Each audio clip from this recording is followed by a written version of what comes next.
Vamos al libro de Números. La semana pasada vimos a Balán. Vimos a Balán cómo Balán se le pagó para que maldijera a Israel. Sin embargo, vemos en Números 24, versículo 1, dice, vio Balán que agradaba a Dios bendecir a Israel. Y ya no fue como las otras veces, al encuentro de los augurios, sino que se volvió cara al desierto. Y al alzar los ojos vio Balán a Israel, acampado por tribus, y lo invadió el Espíritu de Dios.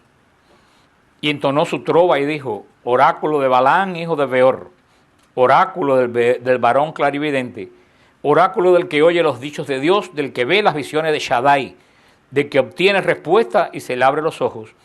Qué hermosas son tus tiendas, Jacob, y tus moradas, Israel, como valles espaciosos, como jardines a la vera del río, como aloes que plantó el Señor, como cedros a la orilla de las aguas. Sale un héroe de su descendencia, domina sobre pueblos numerosos, se alza su rey por encima de Agab, se alza su reinado. Dios lo sacó de Egipto, como cuernos de búfalo fue para él. Devora el cadáver de sus enemigos y le quebranta los huesos. Se agacha, se tumba como león, como leona. ¿Quién le hará levantar? Bendito el que te bendiga, maldito el que te maldiga. Se enfureció Balac contra Balaán, palmoteó fuertemente y le dijo a Balán, te he llamado para maldecir a mis enemigos y resulta que los has llenado de bendiciones, ya por tercera vez. Lárgate ya de tu tierra. Te dije que colmaría de honores, pero Dios te ha privado de ellos. Respondió Balaán a Balac, ¿no les dije yo a los mensajeros que me enviaste? Aunque me diera Balac su casa llena de plata y oro, no podría salirme de la orden de mi Dios, ni hacer por mi cuenta nada, bueno ni malo. Lo que me diga el Señor, eso es lo que diré. Ahora pues que me marcho a mi pueblo, ven que te voy a anunciar lo que hará este pueblo al tuyo al cabo del tiempo. O sea, vemos cómo Balaán tuvo este encuentro con el Señor y vimos la semana pasada y les dije que meditaran el versículo 29 del capítulo 23.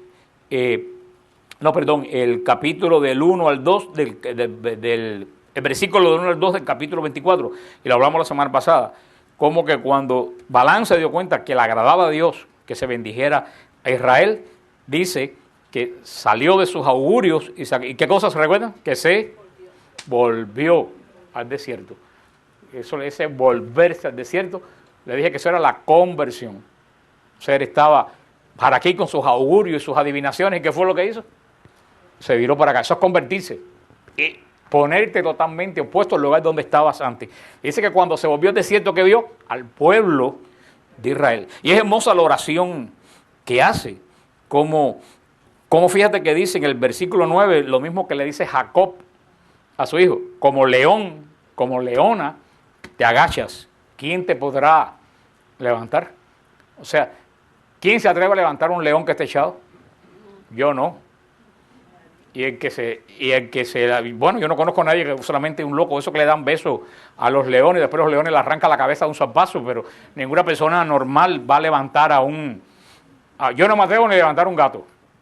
Pero vemos que Balán vuelve a repetir la bendición que se le dio a Abraham. Bendeciré al que te bendiga y maldeciré al que te maldiga. Esa promesa que la recibió Israel, hoy la tiene el pueblo de Dios. ¿Y cuál es el pueblo de Dios en esta alianza? Nosotros. Por eso todo el que bendice a la iglesia será bendecido, todo el que maldice a la iglesia será maldecido. Por eso esta misma gente que hablan tantas boberías de la iglesia, ellos mismos se están maldiciendo. Y Balán le dice a Balac, tú dices que ya has hablado muchas cosas, pues te voy a dar como decían en Puerto Rico, no dicen en Puerto Rico, la ñapa. Te voy a dar la ñapa. Dice Balán, tú dices que has hablado mucho, te voy a decir lo que me... Y lo que le falta es muy interesante. Está en el versículo 15. Entonó su trova y dijo, oráculo de Balán, hijo de Beor, oráculo del varón clarividente, oráculo del que escucha los dichos de Dios, del que conoce la ciencia del Altísimo, del que ve lo que le hace ver Shaddai, del que obtiene la respuesta y se le abren los ojos. Lo veo, aunque no es para ahora.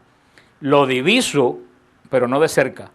De Jacob se alza una estrella, un cetro surge de Israel, aplastará las sienes de Moab. O sea, de ahí sigue, pero eso es lo que más nos interesa a nosotros, esta profecía. Y es increíble porque aquí es una de las primeras veces que se le llama a Dios por uno de los títulos, que se le llama a Dios Shaddai. Todos ustedes han oído esa canción tan hermosa que ya no se canta, El Shaddai, El Oyonna, Adonai. Deberíamos montarlo un día porque esa canción es preciosa. Shaddai quiere decir el poderoso en hebreo y es uno de los títulos que Israel le da a Dios. Y a mí me encanta el título ese para el Señor de llamarlo el Shaddai, el poderoso.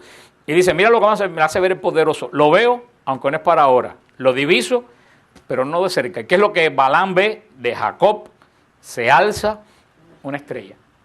Y después dice, esa estrella está relacionada con un cetro que surge en Israel. Esta profecía es la que los llamados Reyes Magos conocen cuando Jesús nace. Por eso que los Reyes Magos, los llamados Reyes Magos, cuando Jesús nace y ven la estrella, van camino de Israel. No porque eran astrólogos, sino porque ellos conocían esta profecía. Una estrella se levanta de Israel, un cetro surge de Jacob. Esto es una de las grandes profecías de la Biblia. Esto tiene que ver con la estrella que ponemos en todos los pesebres. Esa es la estrella que Balaam ve. Y los Reyes Magos, los llamados Reyes Magos, que no eran reyes ni eran magos, pero posiblemente ellos sabían de astrología porque esa era la ciencia del momento, pero si hubieran sabido solamente de astrología, nunca hubieran podido encontrar al Señor, porque relacionaron el conocimiento que más que astrología era astronomía. Más que astrología era astronomía, era el estudio de los planetas. Ellos lo relacionaron con esta profecía tan importante de Números 24:17. Lo veo, pero no para ahora. Lo diviso, pero no de cerca. De Jacob se levanta una estrella. Y esa estrella que se levanta está relacionada con un rey, porque dice, un cetro surge de Israel. Y de ahí viene toda la historia de la estrella de Belén. Se han dado muchas hipótesis de la estrella de Belén. Yo me encontré una de las más interesantes buscando sobre este tema, pero hay un website que es espectacular. Hay un website que yo se lo recomiendo a ustedes. Ustedes ponen estrellaDeBelén.com.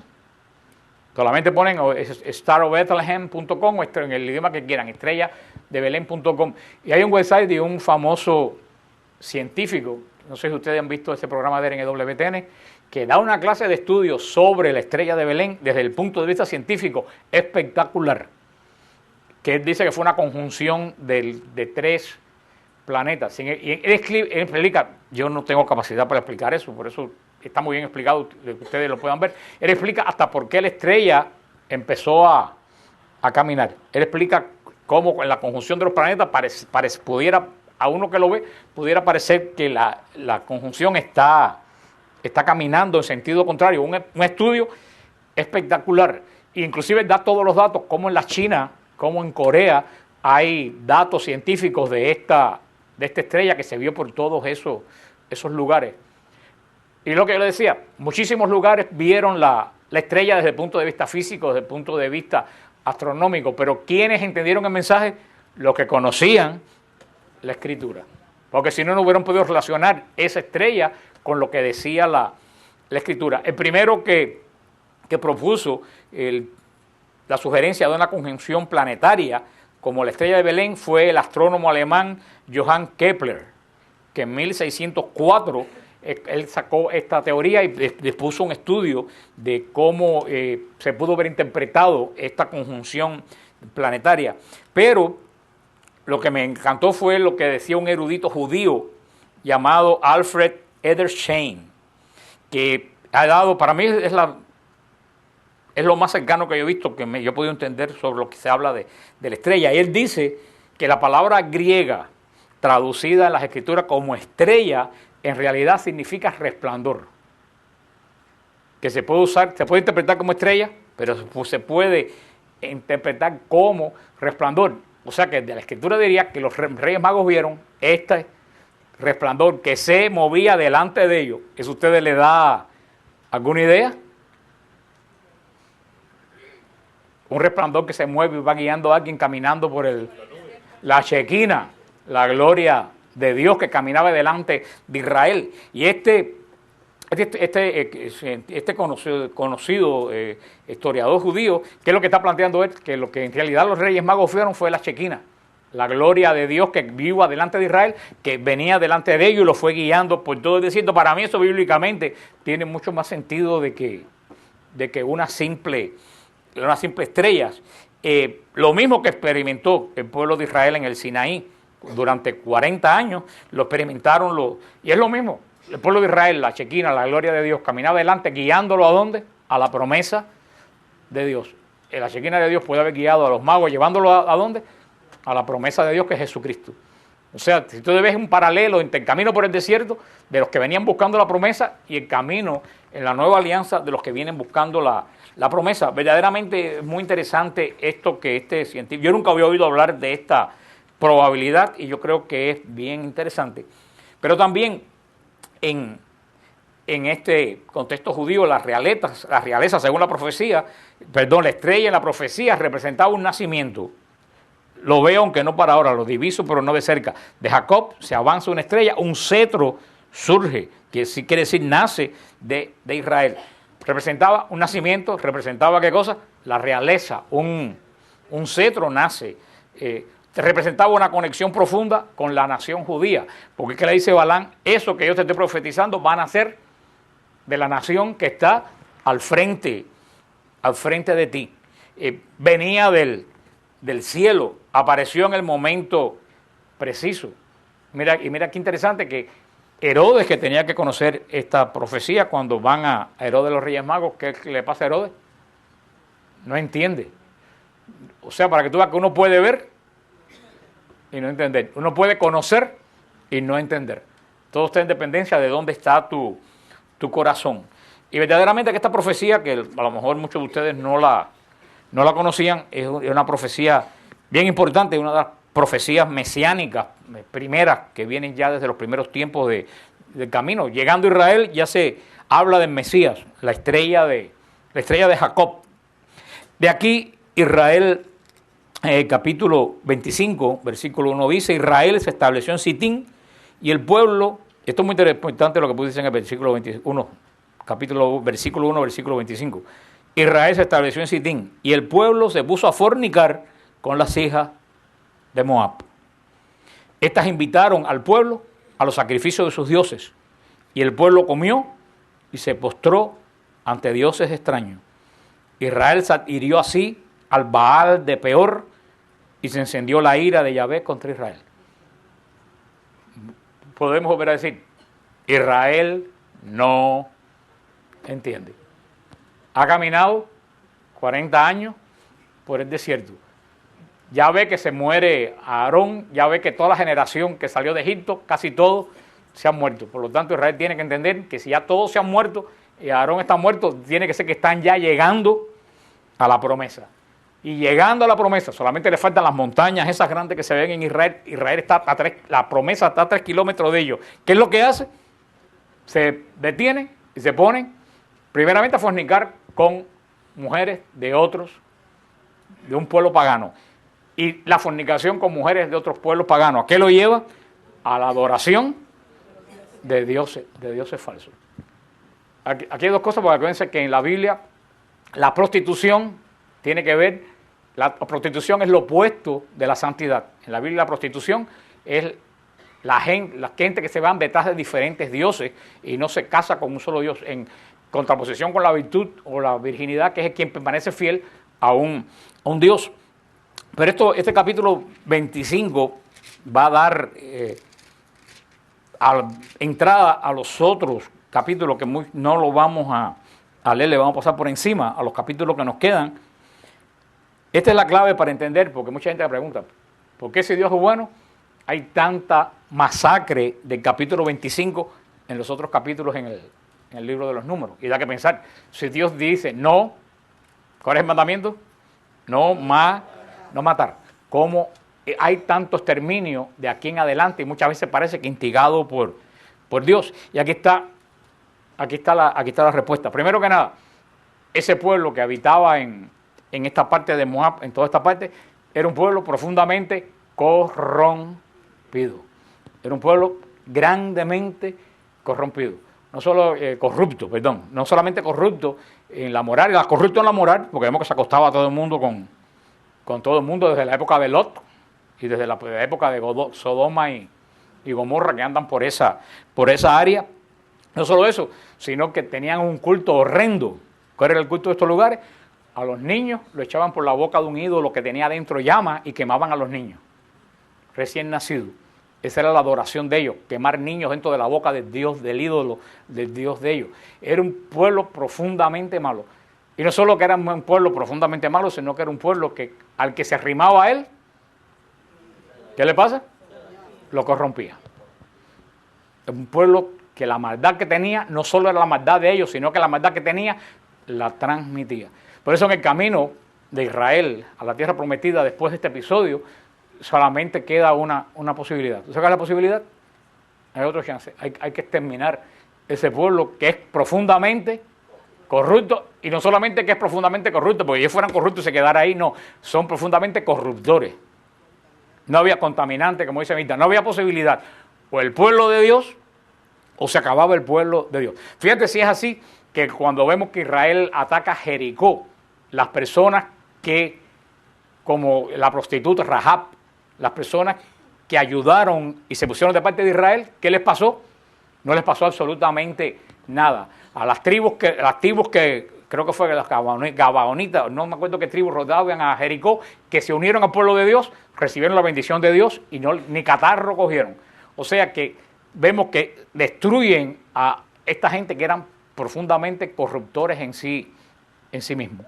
Y verdaderamente eso espiritualmente nos tiene que decir muchísimo a nosotros. Y uno podría decir, bueno, que hoy en día las cosas que uno... Porque lo que ve, yo creo que superó esto que vimos aquí. Yo estoy viendo cosas en la televisión que nunca en mi vida yo me imaginé que iba a poder ver en cuanto a corrupción. Y lo mejor del caso es que ya la gente ni siquiera ve las cosas corruptas como corruptas. ¿Tú sabes por qué la gente no ve las cosas corruptas como corruptas? ¿No se imagina por qué? Porque están corruptos, porque se corrompieron. ¿Qué es lo que le pasó a Israel en Sitín? Cuando tú ves una cosa corrupta y tú no te asombras, tú estás corrupto. Y eso es lo que le pasa a muchísima gente hoy en día, que ya todo lo ven, el mal se ha vuelto normal y el bien es lo que parece una cosa rara. Y hoy me lo decía un hermano que tiene un website apologético en México y escribió un libro de defensa de la Iglesia Católica en este momento, él solo, sin ayuda de nadie, con una situación malísima en el negocio de él, escribió y editó y imprimió un libro de apologética. Eso para que tú veas, cuando se quiere, se puede. Y él me dice, los primeros que se han burlado de mí fue mi familia. Y él me decía, cuando yo andaba en borrachera, cuando yo andaba metido en ganga, yo andaba en satanismo, todo el mundo se reía, es la palabra que me usa, todo el mundo se reía de mis babosadas. Ahora que escribo un libro en defensa de la iglesia, todo el mundo se burla de mí. Yo dije, eso es lo que dice Jesús. He venido a traer fuego, lo que quiero es que esto acabe de arder. La madre se pondrá contra el hijo y el hijo se pondrá contra la madre. Esto es lo que dice Jesús. Jesús no ha puesto a esta gente en contra del hijo. Esta gente ha rechazado lo que está dentro del hijo. El mal se está viendo como bien y el bien se está viendo como mal. Y de eso habló en un sermón que se lo he hecho muchas veces Father Paul, el que se murió. El sermón más espectacular que he oído yo en mi vida, en el monasterio, y los que lo han oído me perdonan, tienen que volver a oír la historia de nuevo. Cuando el problema del presidente Clinton y Mónica Lewinsky, el padre Paul dijo sin pelos en la lengua en el sermón, dijo, lo grave del presidente Clinton no es lo que hizo con esa mujer. Lo grave del presidente Clinton es que no se ha dado cuenta que lo que hizo está mal. Porque dice Father Paul, si el presidente Clinton dice, me equivoqué, he faltado el respeto a mi esposa, a la nación, todo el mundo le ha dicho, es humano. Pero el problema es que él nos quiere convencer de que lo que hizo no está mal. Tú sabes lo que decía Father Paul, eso es haber perdido la conciencia de qué cosa es pecado. Y una persona que pierde la conciencia de qué cosa es pecado, hermano, tiene poca solución. Que es lo que le pasó a Israel en Sitín. Y una persona que se corrompe, ¿tú sabes lo primero que quiere? Corromper a otro. Porque corrompiendo a otro, él no se ve tan corrupto. Y lo dice San Pedro, lo va a decir en una de las epístolas. San Pedro va a decir en su segunda epístola que la gente, cuando te ven que tú entras en los caminos de santidad, trata por todos los medios de que tú vas a ser tan malo como eras antes. Y San Pedro dice, ¿por qué? Dice San Pedro, ¿tú sabes por qué cuando tú entras en camino de santidad la gente quiere llevarte a ser como tú eres antes? Dice, porque tu vida es una galleta en la cara de ellos. Tu cambio le dice a esa gente, tú puedes cambiar, y si no cambias es porque no te da la gana. Entonces ellos quieren que tú caigas para decir, tú ves, nadie puede cambiar. Y a mí nunca se me olvida una vez, hace muchísimos años de eso, que empezaba Nueva Vida, el Ministerio de Nueva Vida. Habían dos personas del giro donde yo trabajo que estaban metidos en la bebida Big Time. Ellos fueron a un seminario, los primeros de Nueva Vida, y se convirtieron y dejaron la bebida. En la primera fiesta de Navidad que nosotros fuimos de este giro, todo el mundo estaba empeñado en que ellos bebieran. Todo el mundo venía, toma, tómate un trago, toma. Porque que ellos no bebieran era una galleta sin mano a los borrachos que estaban toda la vida ahí, que decía que no podían cambiar y que eso era cool. Eso es lo que le pasó a Israel en Sitín. Y claro, ahora no vayan a coger un machete y matar a quien esté corrupto y digan que yo los mandé y le di malas ideas. Espiritualmente lo que nos dice el Señor, que todo aquello que altera o impide tu santidad, lo arranque radicalmente delante de ti. ¿Qué es lo que Jesús va a decir en el Evangelio? Si tu mano te hace pecar, córtatela. Si tu ojo te hace pecar, sácatelo. O sea, Jesús no está llamando a nadie que se corte el brazo. Jesús está llamando a la radicalidad. Fulano, fulana, por muy parienta que sea, por muy amiga que sea, te llevan mal, sácala de tu vida. Ni una llamada, se acabó.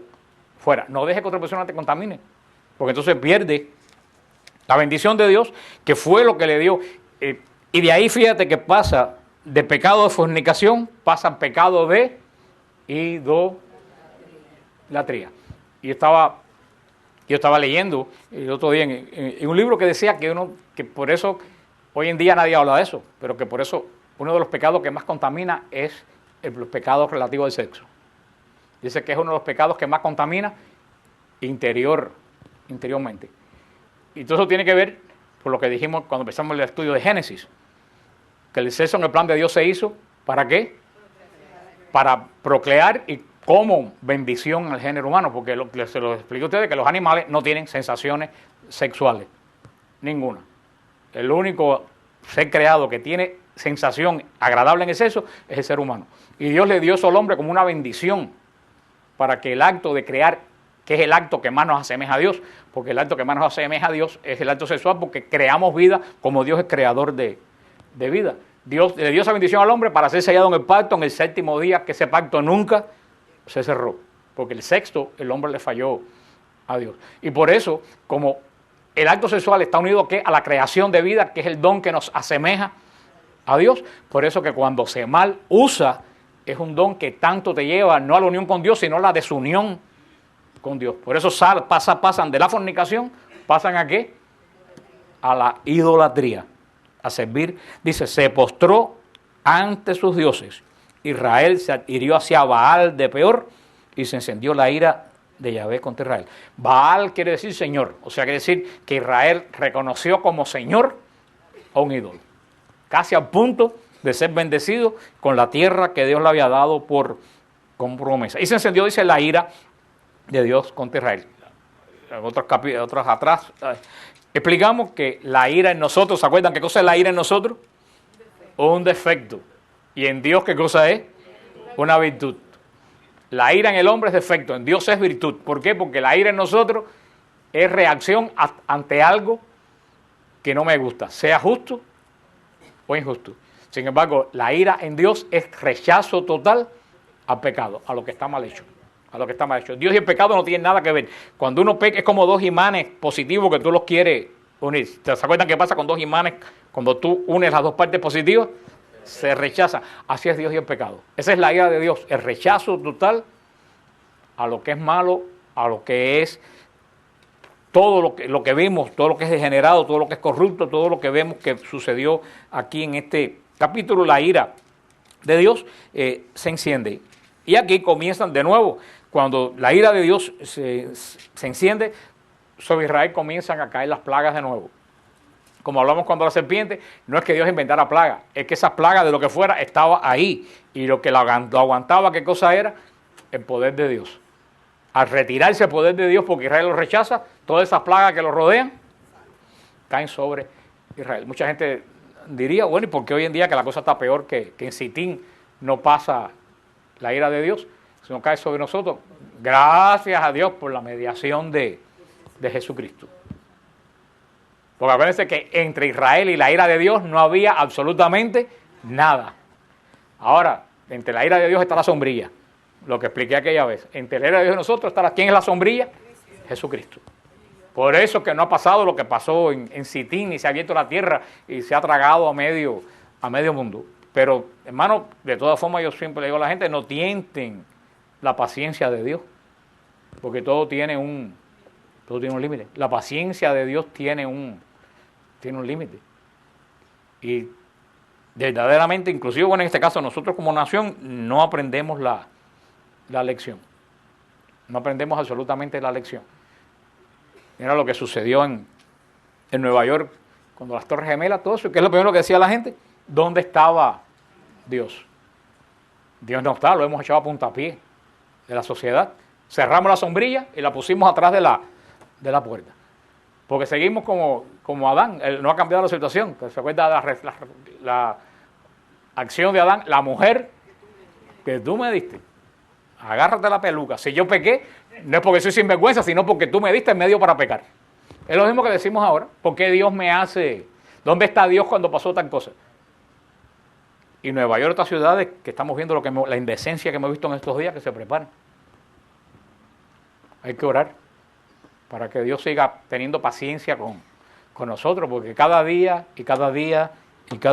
insultamos más a Dios. Y como decía una pareja esa que se casó en Nueva York, en todo ese circo que hubo ahí, que era de otro estado, le dijeron, ¿por qué viniste a casarte una pareja de esa, mujer con mujer o hombre con hombre? ¿Por qué viniste a casarte a Nueva York? Dijo, porque lo que hay aquí tiene una repercusión mundial. Si yo lo hago en Minnesota, nadie se entera. Si lo hago en Nueva York, se riega por todo el mundo. Lo que dice aquí, cuando uno es corrupto, ¿qué es lo que hace? Corrompe. Hermano, lo que pasa es que aquí en Sitín no había internet, pero es más o menos lo mismo. Pero de todas formas, acuérdate que queda siempre, cuando uno empieza a estudiar esta parte última de números, queda, ¿por qué tanta matanza? Y la gente pregunta mucho, ¿por qué si Dios es bueno, suceden estas cosas? Ustedes espiritualmente saben ya la respuesta de por qué suceden estas cosas. Es muy interesante, en un número 27, ya terminando casi, dice el número 27, versículo 12, dijo el Señor a Moisés, sube ahí a la tierra de Abarín y contempla la tierra que he dado a los israelitas. Yo creo que cuando a Moisés le dijeron esto, Moisés dijo, ya la cosa, porque Dios le dijo, vas a ver la tierra, pero no la vas a entrar. Y Dios lo llama y dice, mira, súbete aquí, esa es la tierra que le voy a dar a tu gente. Moisés diría, ya la cosa está bien. Fíjate todo lo cerca que estaban, que Dios le dijo, sube a la montaña, a las montañas de Moab, y le dice, esa es la tierra que le he dado a los israelitas. Cuando la veas, irás a reunirte tú también con los tuyos, como se reunió tu hermano Aarón. Porque ustedes se rebelaron en el desierto de Sin, cuando protestó a la comunidad y cuando les mandé manifestar delante de ella mi santidad por medio del agua. Son las aguas de Meribá, de Cades, en el desierto de Sin. Dijo Moisés al Señor, que Yahvé, Dios de los espíritus de todo viviente, ponga un hombre al frente de esta comunidad, uno que salga y entre delante de ellos y que los haga salir y entrar, para que no quede la comunidad de Yahvé como rebaño sin pastor. Respondió el Señor a Moisés, toma a Josué, hijo de Nun, hombre en quien está el Espíritu, imponle tu mano y colócalo delante del sacerdote Eleazar y delante de toda la comunidad para darle órdenes en presencia de ellos. Y comunícale parte de tu dignidad con el fin de que le obedezca toda la comunidad de Israel. Que se presente el sacerdote Eleazar y que éste consulte acerca de él según el rito del Urim delante del Señor. A sus órdenes saldrán y a sus órdenes entrarán, él y todos los israelitas. Moisés hizo como le había mandado Yahvé, tomó a Josué y lo puso delante del sacerdote Eleazar y de toda la comunidad. El sacerdote Eleazar le impuso su mano y dio sus órdenes, como había dicho al Señor por medio de Moisés. Aquí hay dos palabras que se repiten aquí. ¿Se han dado cuenta que hay dos palabras que se repiten aquí? Imposición de mano. ¿Y cuál es la otra? Órdenes. Continuamente, imposición de mano y transmite las órdenes. ¿Qué les recuerda eso? El sacerdocio, el sacramento del orden que se recibe por imposición de mano. Ustedes ven, ya desde esta época, desde Números, se está instituyendo la sucesión. Solamente puede haber verdad cuando hay sucesión. Porque la verdad que yo puedo decir hoy, un ejemplo, si ya no hay más sucesión en Siloé, ¿qué puede pasar de aquí a 100 años? Ya nadie se acuerda que dijimos aquí, que es lo más seguro que es lo más seguro que suceda. Que de aquí a 100 años nadie se acuerde que hemos dicho aquí. Pero si hubiera una persona, que en este caso el video de Jorge, que se lo pasara al Pato, y el Pato se lo pasara al hijo de él, y el hijo del Pato se lo pasara al nieto del Pato, ¿qué es que se crea ahí? Una sucesión, pero esa sucesión ¿qué garantiza? Que se conserve íntegramente lo que se dijo aquí. Se rompe la sucesión y de aquí a 500 años puede parecer que sí, no, porque Fran dijo que la Trinidad eran 5.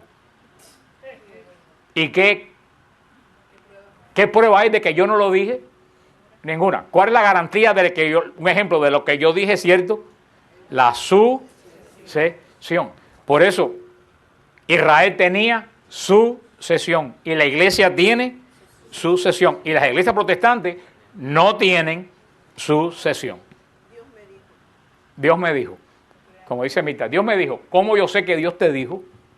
¿Qué prueba yo tengo de que Dios te lo dijo de verdad? Yo estoy confiando en algo que tú dices que recibiste, pero si tú eres un sinvergüenza, no tienen sucesión. Porque si, como dicen aquí, Moisés ha dicho, bueno, yo me voy a morir, bueno, que entren, ya tienen la promesa, mira, la tierra está del lado de allá, pues, cojan por ahí para allá y entren, se acabó. No. Y aquí lo dice Moisés, bien claro. Fíjate que Moisés dice una palabra evangélica para que no se quede la comunidad de los creyentes como rebaño sin pastor. Fíjate que ya desde los primeros tiempos, antes de llegar a la tierra prometida, se está hablando de que todo rebaño tiene que tener un pastor. Porque un rebaño que no tiene pastor, las ovejas se dispersan y se mueren en el desierto. Pero este pastor no puede ser un pastor que salga y diga, yo soy el pastor. Y lo dijo Jesús. Uno que no es pastor llama a las ovejas y las ovejas no le hacen caso. Que es lo que la gente no sabe de la cultura de pastoreo. Los pastores tienen un sonido que ellos hacen, cada cual tiene su sonido propio.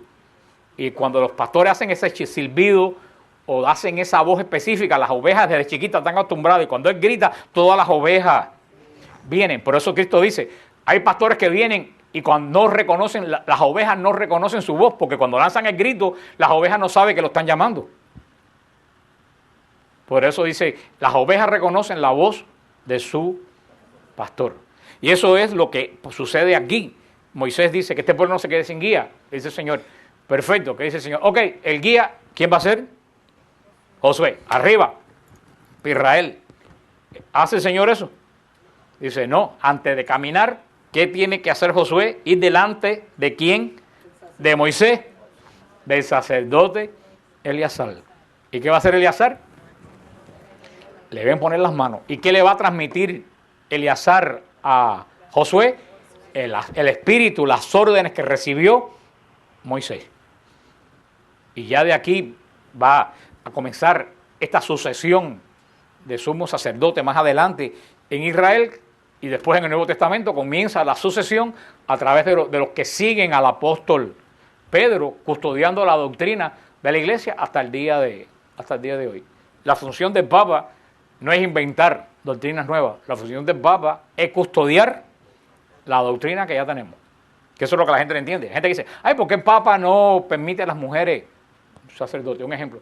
Y el Papa dijo, no es que yo no quiera, Es que yo no puedo. O sea, el Papa no está para cambiar doctrina. El Papa está ¿para qué? Para custodiar la doctrina que por 2000 años nos hemos ido. El día que ustedes vean que un Papa cambie la doctrina, a correr, porque ya no sé por dónde vamos a ir. Los papas pueden cambiar liturgia, porque la liturgia no es doctrina, pueden cambiar la liturgia de la iglesia, siempre manteniendo la liturgia original, pero pueden hacer cambios como si en español, como si en inglés. Los papas pueden cambiar calendario, aunque no me gusta el hecho, pero pueden cambiar el día del santo para aquí o para allá, que no me gusta tampoco el hecho de eso, pero bueno. Pero los papas no pueden tocar, ¿qué cosa? La doctrina. El Papa solamente puede pasarle al que viene la doctrina tal como él la recibió. Y eso ha sido el gran problema que ha habido después del Vaticano. Segundo, que ha habido, no papas, personas que quieren que se cambie doctrina. Y nosotros tenemos una continuidad apostólica que nos llevan al mismo Jesús, que la hemos mantenido íntegra por estos 2000 años. Porque se puede decir lo que quieran decir de los papas del Renacimiento, pueden decir, pero ni al peor de los papas. ¿Cuál fue el peor de los papas? Alejandro VII, el Papa Borgia. Mira que ese Papa le han buscado a ver si le encuentran un error teológico.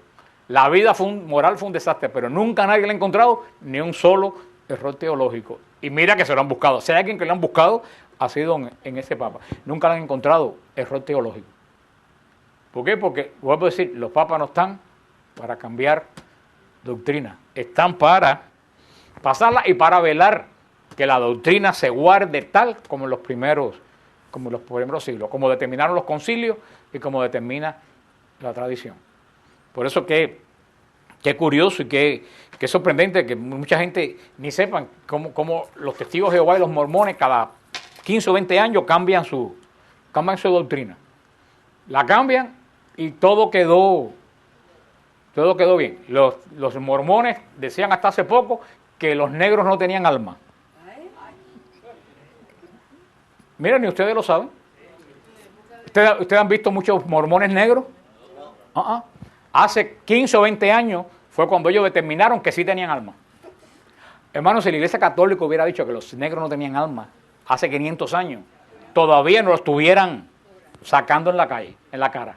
Y de los mormones, cambiaron la doctrina. Los mormones, y no estoy inventando, las personas pueden ir al libro del Mormón. A los mormones, el Señor, no sé qué Señor, posiblemente sea un Señor con S minúscula.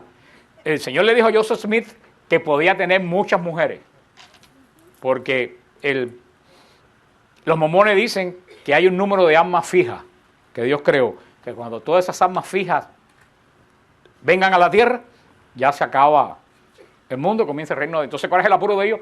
Engendrar bastante alma para que ya el asunto se... Entonces el Señor le dijo a Joseph Smith que podía tener muchas mujeres. ¿Y qué dijo la doña de Joseph Smith? Bueno, fantástico, si tú puedes tener muchas mujeres, yo puedo tener muchos esposos. Y entonces Joseph Smith vino y le dijo que Dios le había dicho que mejor que cambiara la norma. Porque los hombres podían tener muchas mujeres, pero las mujeres no podían tener muchos hombres. Y cuando el Estado de Estados Unidos le pidió a Utah, pidió la entrada a formar parte de la Unión Americana en el siglo XIX, la Unión Americana le dijo que la condición que le ponían es que tenía que suprimir la poligamia. ¿Y qué hicieron ellos? Inmediatamente Dios les dijo que suprimieran la poligamia y suprimieron o sea, ellos quitan y ponen doctrina. Los testigos de Jehová, si ustedes leen libros como El Arpa de Dios, ningún testigo de Jehová conoce el libro El Arpa de Dios. Y es un libro que escribió Rutherford en el 1925. Yo tengo un ejemplar de esa época. En el 1925 habla de la cruz de Cristo, habla de la Navidad, de una serie de cosas que ellos no celebran hoy. ¿Qué hicieron? Cambiaron la doctrina y ¿qué hicieron con los libros? Lo escondieron. Nosotros no escondemos doctrina ni cambiamos doctrina. Lo que nosotros recibimos, eso mismo es lo que transferimos de generación en generación a través de la sucesión apostólica que la tiene la Iglesia Católica. Las otras iglesias no tienen sucesión. Por ahí andaba hace tiempo un papel que muchos de ustedes lo recibieron que decía ¿quién fundó tu iglesia? ¿Alguno de ustedes lo vio? que decía, si tú eres luterano, te daba. Tu iglesia se fundó en el 1520 y tanto por Martín Lutero. Si tú eres metodista, tu iglesia la fundó John Wesley en el 1800 tal. Si tú eres pentecostal, tu iglesia se fundó en Los Ángeles en el 1906. O sea, te daban, decía, de ahí para atrás, no hay nada. No hay nada. Hay un vacío de 1000 y pico de años entre Cristo, y hay iglesias que la fundaron hace 10 años. Y hay 2000 años de vacío entre Cristo y el que fundó esa iglesia. Lo cual quiere decir que no tienen conexión ninguna, ni orden ninguna, para abrir ningún tipo de iglesia. ¿Quiénes son los únicos que tienen sucesión apostólica como los católicos? Los ortodoxos. Son los únicos que tienen sucesión apostólica. Ninguna otra iglesia tiene sucesión apostólica. Hoy me preguntaba una persona que le habían dicho, y por ahí el otro farsante ese que tenemos por aquí, que se volvió episcopal hace unos años, no por convicción, sino por escándalo, dijo que la iglesia episcopal tenía sucesión. La iglesia episcopal no tiene sucesión. Y si no hay sucesión, no hay sacramento válido. No tienen el orden transferido. Y hay algunas personas me dicen, bueno, pero es que cuando Enrique VIII se separó de la iglesia, sí habían verdaderos obispos consagrados que ordenaron a otros.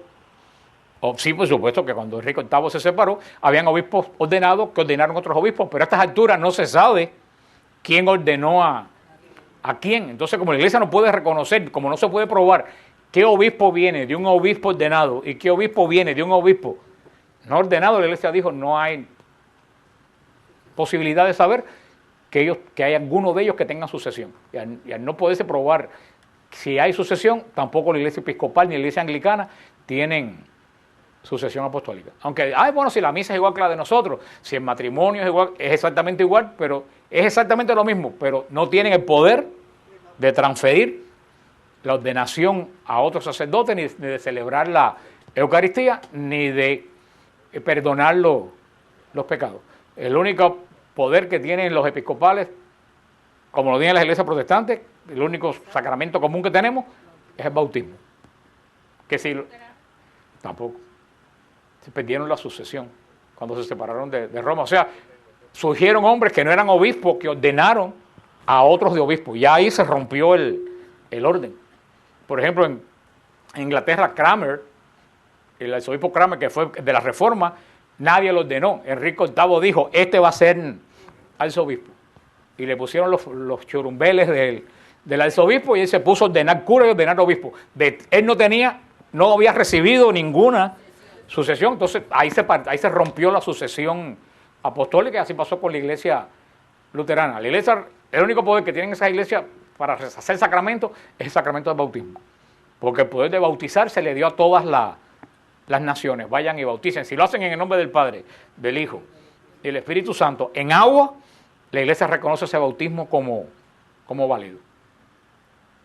Ahora, si lo hacen como yo he visto, que están bautizando en la playa, yo todavía un barullo ahí tremendo ahí en el farito, y yo pensé que se estaba ahogando alguien, y cuando llego que estaba una secta de esa bautizando a gente en el mar. Ellos no entienden, porque el mar en la cultura judía es símbolo de Satanás. Es lo contrario del agua pura, el agua que corre, que es símbolo de Dios. El agua del mar es donde está la tormenta, es donde está lo desconocido. En la cultura judía, las bestias del Apocalipsis, ¿de dónde vienen? Del mar. Y estaban bautizando a la gente. Yo me erizo. El misterio de la iniquidad que estaba pasando en ese momento ahí. El otro día que yo fui a dar una charla a Mother of Christ, al grupo de Maús de hombres, fui a explicar el bautismo, el sacramento del bautismo, y este muchacho, un cubanazo que había allí, me dijo, oye, yo quiero saber si yo estoy bautizado. Digo, ¿y dónde te bautizaron? Dice, en una iglesia pentecostal. Dice, ¿y cómo te bautizaron? Dice, no, me metieron una palangana de agua y se acabó. Y yo dije, pero no dijeron, te bautizo en el nombre del Padre, del Hijo. Dice, no, me dieron un palanganazo de agua y me dijeron que estaba bautizado. Hermano, tú no estás bautizado. Porque para que haya bautismo tiene que seguir la orden de Jesús, en el nombre del Padre, del Hijo, del Espíritu Santo, y en agua dulce. Si no es en agua dulce y si no es la forma trinitaria, no hay no hay bautismo. Pero en las iglesias protestantes que sí bautizan por ese rito, que casi todas las iglesias protestantes serias bautizan en agua en el nombre del Padre, del Hijo y del Espíritu Santo, eso sí es verdadero bautismo, la iglesia católica lo reconoce.